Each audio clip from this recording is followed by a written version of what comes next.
What's going on, y'all? Welcome back to the Horrible Outdoorsman podcast with our host, Chris Lopez, the Horrible Outdoorsman. and I am Elvis with ERC Outdoors.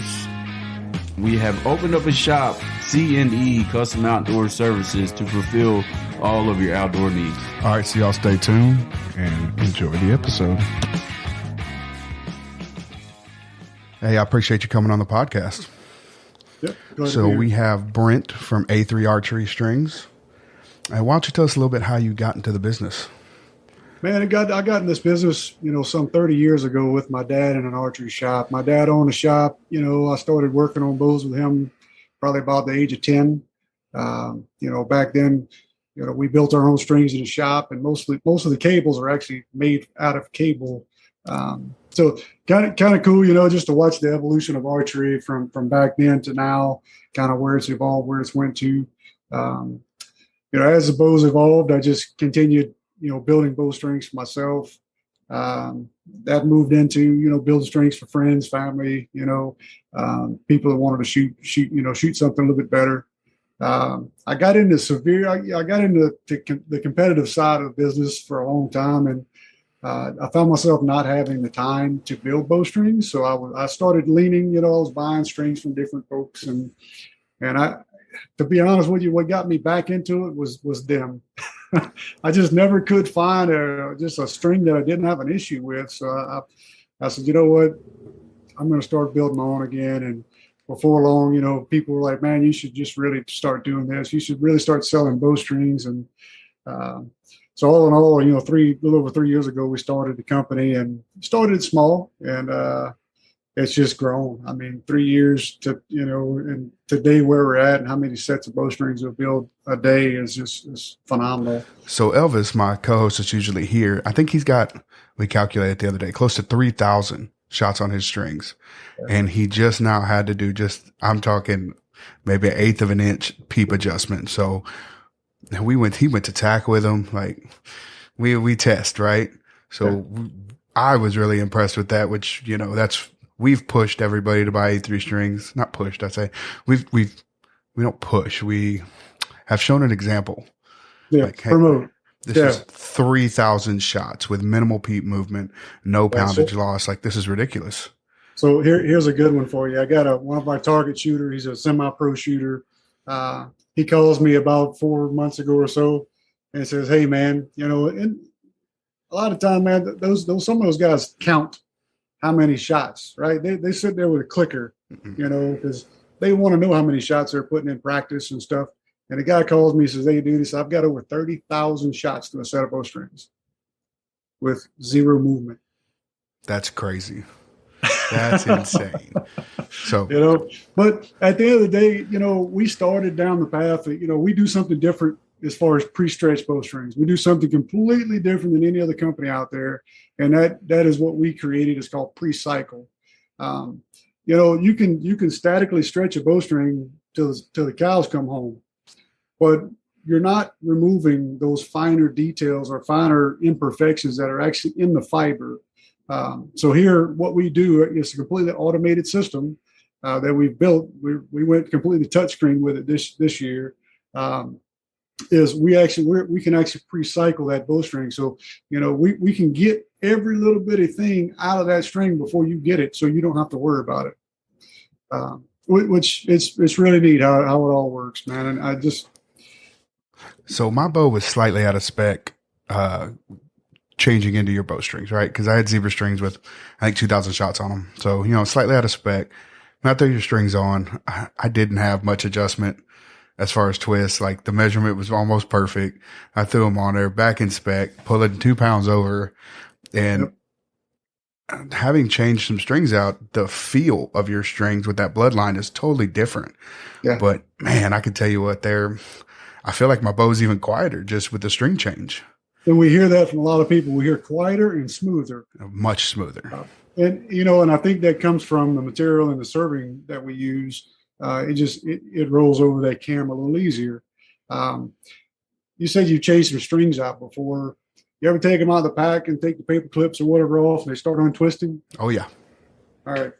So we just took this guy. This is a Matthews cable. Just took it off a pre-cycle. I'm going to take the paper clip off of it. just for a little show and tell. That string don't untwist. Yeah, That's what pre-cycle does. And Elvis even mentioned it yesterday. We were moving something. I was twisting a string to get my peep, right? Because I'm still in the tinkering stage, and he pulled it out and he's like, "I love these things," and he just held it in his palm with off the cam. He's like, "It's not moving. It's not twisting at all. It's so stiff. It's crazy." And I'm guessing that's the bloodline fiber, correct? It's the same. The same happens with 452. So we build with both fibers, 452, which is a BCY product, and we build with bloodline. Now we do, probably about 99% bloodline, but we do have every color out there for 452X and BCY products as well. But it does the same with BCY, and it's really, if you think about what pre-cycle does, it's sitting there taking all the voids out of that string. So everything's twisted up. So we're actually closing all those voids and tightening that string as much as it can get tight, because that's where the perception of stretch is actually those bowstrings actually getting tighter and things are moving, and so things are getting longer. Well, we take all of that out of the equation. That's why those things are so tight and they don't move. Man, that's awesome. So how did you find out about the bloodline fibers? Just like any guy that, is developing a business, you see a new product on the market, you say, hey, call the owner up or whomever and say, hey, I want to try some of this out. We did some extensive testing, brake testing, strength testing. I put it on my own bows for a year just to make sure it's something that Brent would shoot before I give it out there to the public, and since launching it, Mark Peterson, the owner of Bloodline, great guy. We went from selling 99% 452X 2 years ago to now we're 99% bloodline. I mean, we can't keep it on the shelves. So yeah, it's the fiber is great. I like it's waxless. It's abrasion resistant. The colors are bolder. They stay brighter. They shed water kind of like a wax car hood, if you would. So you're out there hunting. You get a little rain or something, you get wet. You not have to worry about a waterlogged string. It's not gonna throw your shot off any. The other great thing about it is wax. So if you think about where we came from with the wax bowstring, wax, if it's hot, it expands, right, which can make things longer. And if it's cold, it contracts, which can make things shorter. So it messes with the tune of your bow. If you're down in South Texas or Arizona or wherever you're at, right? You're tuning that bow in. Well, now you're going to go for a Montana elk hunt, in late September, and it's cold. So the tune of your bow, by the time you left Texas, the time you get to Montana, Colorado, wherever you're at, the tune of your bow could change. And with bloodline, you don't have to worry about that. I've never actually thought about that coming from South Texas. I mean, well, we're on the Gulf Coast, so everything is always wet. But we've never thought about that, the wax and the changing of temperatures. We've got a Utah, Colorado elk hunt planned for next year. So that's a good thing to think about. Yeah, it's called wax deformation is the term. So there's a lot of things that can happen, and Bloodline took away a lot of those bad things and they brought in all the good things. SK99 is the highest grade Dyneema that can ever be made. And that's what they build their bowstrings out of. So, he started it. He doesn't want to be a mass producing company. He wants to build the best fiber possible. And that's what he's done. So, so y'all just recently moved, right? Cross country? Cross country, man. So I'm originally from your neck of the woods. Yeah, that's what Elvis said. You worked down in Sweeney, huh? Yeah, well, I worked down in Sweeney. I've worked all over the place, but originally I'm from South Louisiana. Okay. So I'm used to that hot, humid, but yeah, we moved to Washington some years ago and just moved to Wisconsin. We've been here about 5 weeks now. And it has been nothing but work. So your new shop is much bigger, huh? It's bigger. It's more. We were able to set it up a little differently, so we can flow a little bit better. But our shop currently is still a temporary shop. We're actually about to start building a large shop next door. So still on the same property, but it's going to be substantially bigger. Oh, that's awesome. So take us through basic steps because I have no idea. It's kind of like I'm a pipe fitter, right? But when it comes to welding, I know they get the metal hot, and that's about it. So take me through the basic steps of building a string.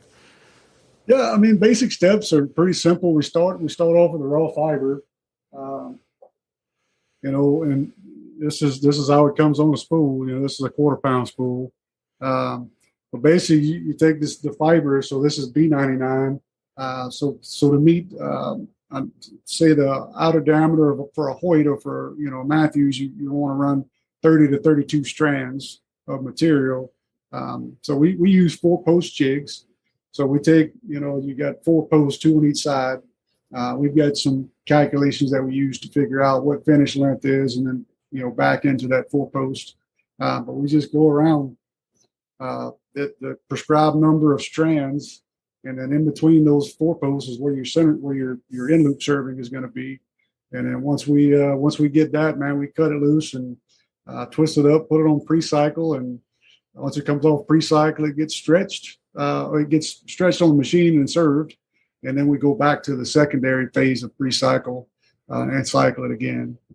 So it sounds easy, but then all the calculations are probably tough, huh? With all the different bows out there. The calculations are somewhat the same. We can get into creep. What is creep? What is elongation? Elongation factors. I mean, there's a lot that goes into it. Of course, the longer the string, the more movement we're going to get out of it in pre-cycle. So we have to kind of take that in consideration. I just built some 97 3/4 inch strings this morning. So, Matthews solo cam bows, the single cam bows, I miss mine. Yeah. But, you got to take that in consideration. Pre-cycle is going to make that string move because we're contracting it. We're closing up all those voids. And taking that movement out. So we're going to make it longer when it comes out of pre-cycle. So we kind of know how much to take off, per inch of string. So what is the easiest bow to build strings for? Honestly, man, the easiest is a standard 3-piece set. Call it the new Hoyt Ventums or RX7s. This is a straight up 3-piece set, 2 control cables and a string. We can push them out of here in about 35 minutes. What about the toughest? One of those 7-piece strings or whatever they were? 7-piece prime sets, man. Those I thought about taking the price of a 7-piece and making financing not an option. I hate building them. Man, I got it. When they came out with that 7 string, I was just like, man, you're never going to be able to restring it. It's going to cost the same price as the bow. They're not the first ones that come out with a 7-piece. Years ago, Martin came out with a bow called the Inferno, and it was a 7-piece set. So it's not new, but it faded really fast, and I was surprised to see Prime bring it back. I was like, holy smokes! So I have a Bear Whitetail, yep. The original. Yep. And it's like you said, its cables are made of cables and everything like that.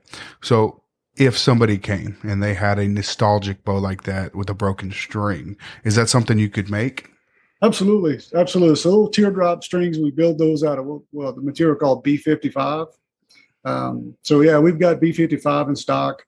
We build them every day. I mean, it's not something, people are still shooting those old dinosaurs and yeah, we don't have as many colors available in that, but I don't want to have a whole bunch of stock sitting on the shelf.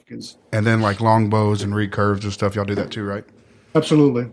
So, the biggest thing with long bows or recurves is when somebody orders it, I'll typically give them a call and say, hey, is your limb tips reinforced or not? Because that's going to tell me what fiber to go to, whether the limb tips can take a harsher fiber or if they need some shock absorbent, in the string. So that's more like they need to call you for that. Yeah, a lot of times we'll see people, they'll put an order in, and I'll see it, and I'm going to make that call and say, hey, unless I know that, okay, it's a Hoyt Satori or, one of the, a Black Widow PSA or something, bows that I know. If it's an old Bear bow or something I'm not too familiar with, I'm gonna pick up the phone. Like a custom Bobley or something. Yeah, absolutely.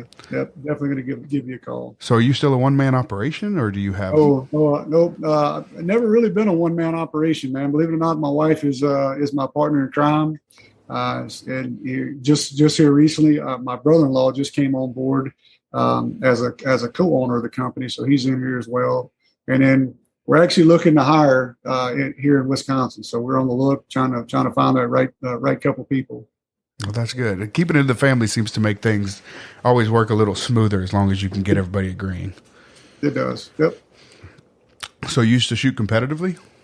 Absolutely. And I'm about to jump back in. I took, so my little girl got really sick, a few years back, and I had to take some time out. So she's doing better now. Then COVID hit us, and it's just one thing after another. And so this indoor season, I'm going to jump back into it.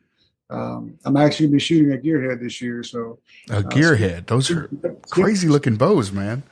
Well, Skip Peterson, the owner of Gearhead, the Gearhead factory is like 50 minutes from my house. Well, there we go. Skip right? and I've been buddies. We've talked and we've done stuff. I built a lot of bowstrings for Gearhead, and he actually came up and toured the shop a couple weeks ago, and I said, you know what, man, you're local.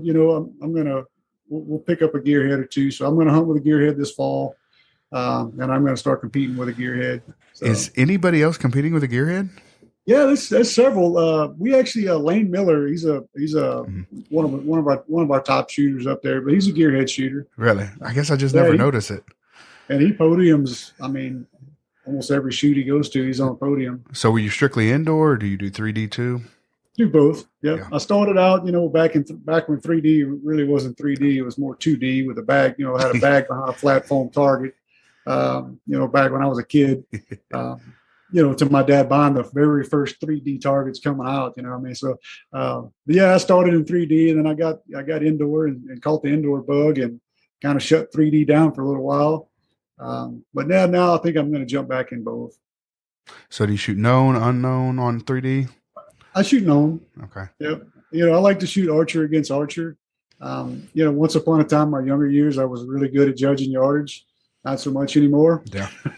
So, I had this discussion with Elvis. You have some great shooters, right? Like a Tim Gillingham and a Dan McCarthy and Levi who can judge and shoot. Mm-hmm. But then you have the other spectrum of guys where they necessarily can't judge real well, but they're still, their groups are like that. So yeah. I don't know that I'd want to go against either set of people, to be honest with you. Yeah.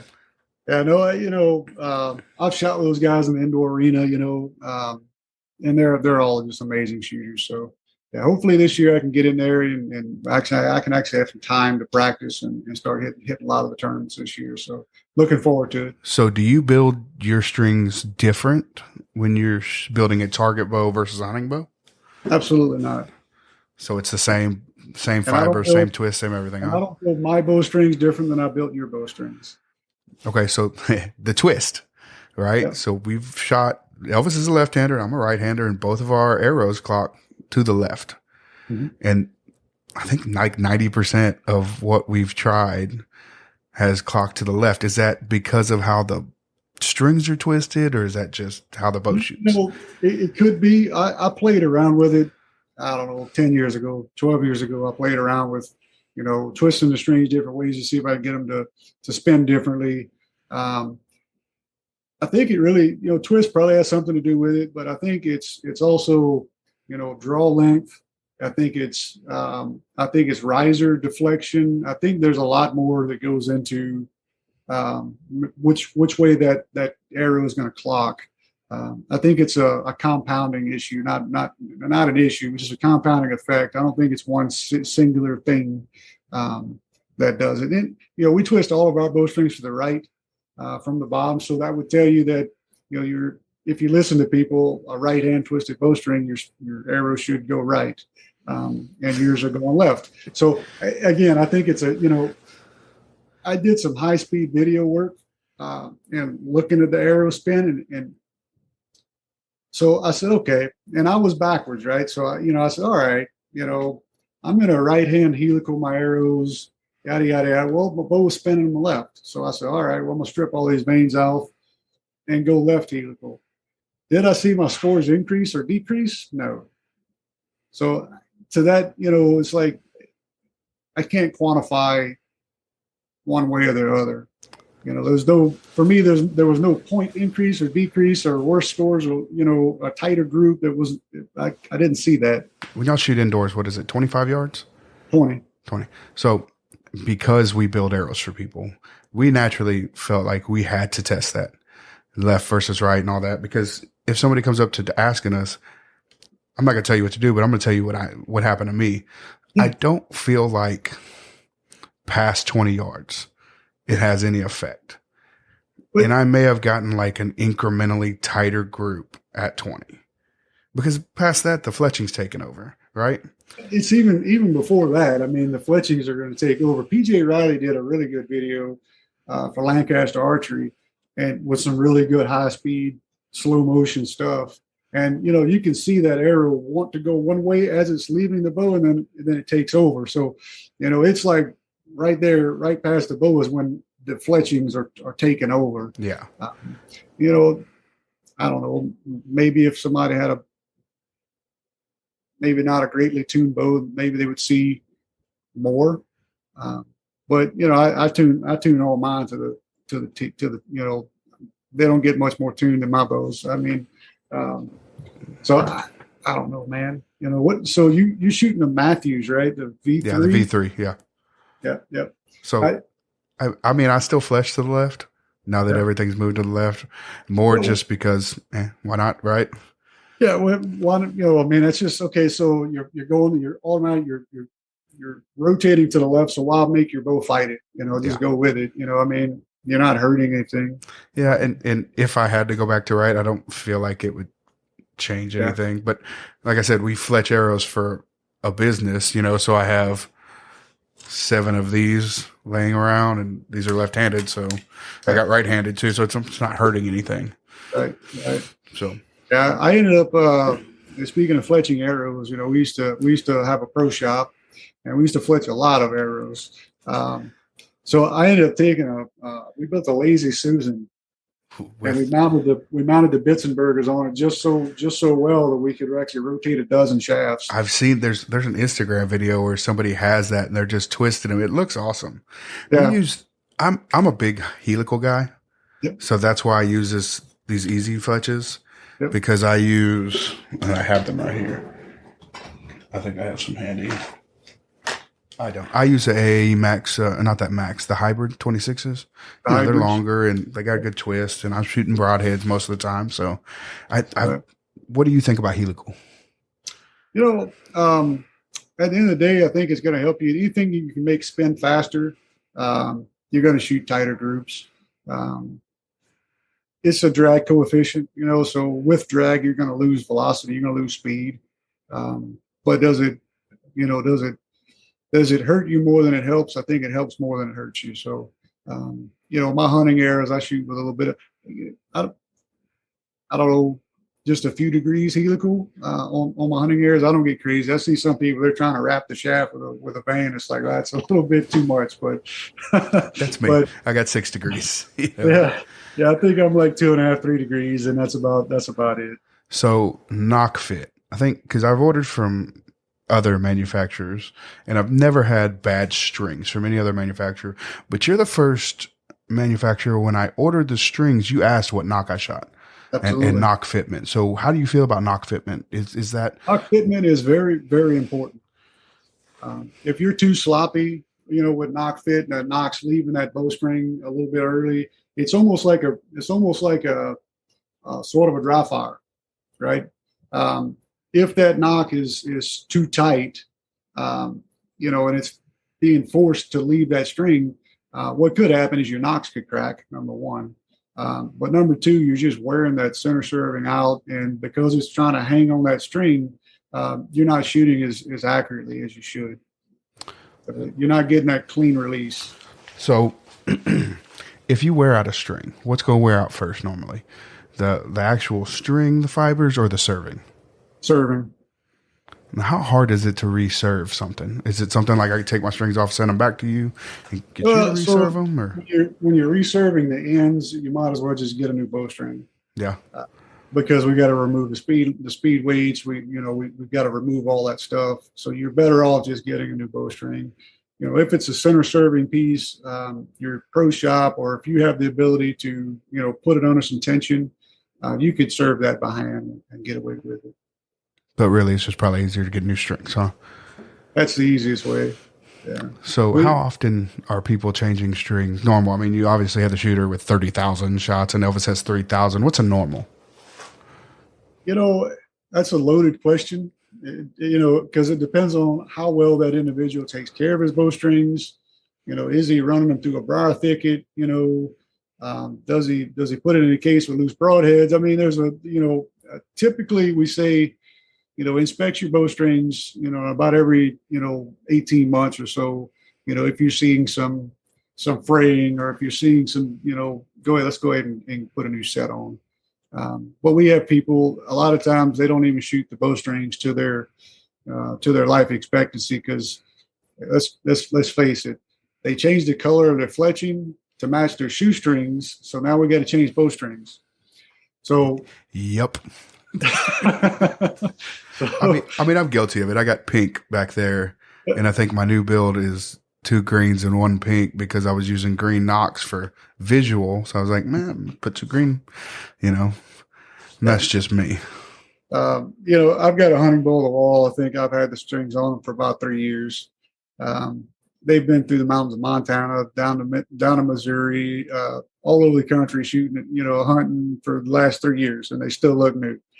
So, and I own a string company, and they still they're 3 years old. So, so string maintenance. As far as do you wax the bloodline fibers? Nope, do not wax it. It will actually void your warranty. So what do you do? Like, I mean, everybody. I think we've got 3 installs we've got to do here soon with some A3 bloodline fiber strings. So what do we tell our customers to do to take care of these strings? Your customers, is to look for wear signs, look for any kind of serving, where they rub on cams or maybe through the cable guard. Just keep an eye on the serving. Keep the bowstrings, any bowstring, keep them away from sharp objects. Yeah. Don't. If you cut a strand or two, let's get a new string. So no wax. What about like a damp rub down if you're running through, nothing? Well, you can take a wet cloth and wipe them down. Don't get really aggressive with them. But if you want to clean them, you can wipe them down. So that's pretty much it. That is one of my main excitements about these strings is I'm not necessarily rough, but I constantly have the bow out doing shooting or hunting or something. Yeah. And that was one of the big staples that, when Mark started Bloodline and created this coating, was it to be a maintenance-free bowstring. So you're not out there stripping wax and re-waxing, and, they're maintenance-free. So just pay attention to them and make sure that you don't damage them. And that's awesome. All right. Well, I don't want to take up too much more of your time. You got anything else you want to let everybody know? No, I think we're good. Maybe one of these days I can get down to Texas and we can go do a hog hunt or something. Yeah, man, come on. I've got lots of them. Matter of fact, I just loaded a trailer with 6 all-season feeders. So we're about to go put those down at the lease. We should have plenty of hogs coming soon, man. Yeah. Let me know when the good time is, man. We'll schedule something up. Heck yeah, man. All right, brother, man. Well, hey, thank you. Hell yeah, it was good talking to you. Yep, absolutely. All right.